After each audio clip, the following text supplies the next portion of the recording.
Ito ang 10 undefeated na tinalo ng mga Pinoy fighter. Number 10, Christian Gonzalez. Si Christian Gonzalez ay isa sa mga pinagmamalaki ng prospect noon ng Golden Boy promotion. Umugong ang pangalan nito noon dahil sa sunod-sunod na agresibong knockout wins.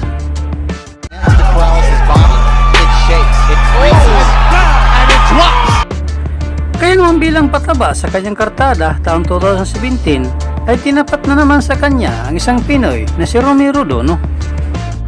Yamadong-yamado sa pagdating ng pustahan itong si Gonzalez, hindi pa kasi kilala itong si Dono sa panahon na ito at itong pagkakataon na siya ay lalaban sa Amerika.